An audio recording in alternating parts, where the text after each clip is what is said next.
Hello, my name is Kayla Gemeyer, and this is sadly our last presentation in Math 212. I'm going to call this Reflections on Math Education, even though I really liked the title, creative title. I'm going to skip over some of this and focus on maybe the most provocative one for me, which is integrating math and cultural aspects and social justice. I found myself having a lot to say about integrating cultural aspects and social justice tasks into mathematics courses, both positive and critical remarks. And for the critical part, I'm very much opposed to the notion that teachers bear the greatest responsibility for solving broader social issues within the confines of their classrooms. I'm also critical of what social justice means, as it can often be watered down and focused on a single dimension of complex issues rather than striking at their core. So I guess in essence, I don't want social justice.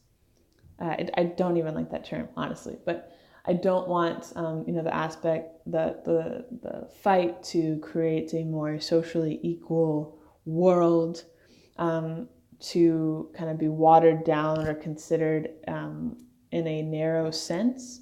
I also don't think that teachers, solely through using their position within the classroom, should wear all of the responsibility for changing the lives of their students, because as all of us should have learned by now, we can't do that, at least not within the classroom context. I think we should all be turning towards the teacher strike example instead. It's a lot more powerful way of demanding drastic changes for our students and our staff.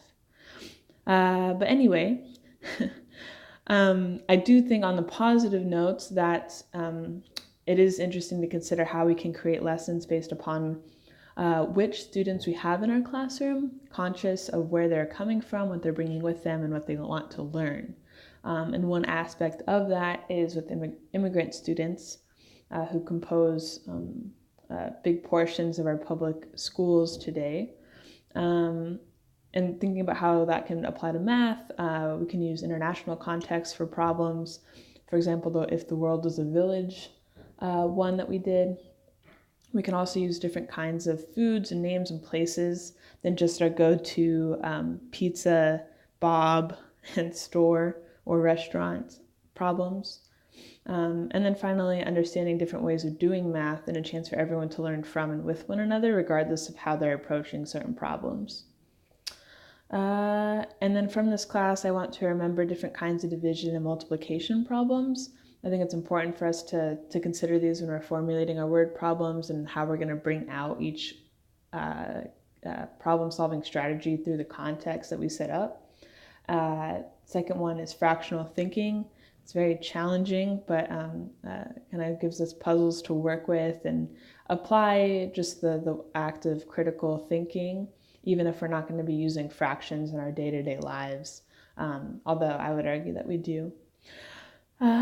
And finally, one of the big things is that all students are capable of high-level math, even if they take different roads to achieve that.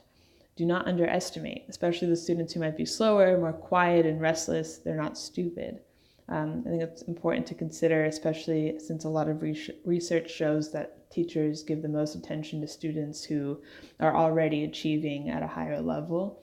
When the students who aren't doing so well, or might not be showing that they're doing well, receive less attention, even if they need it more.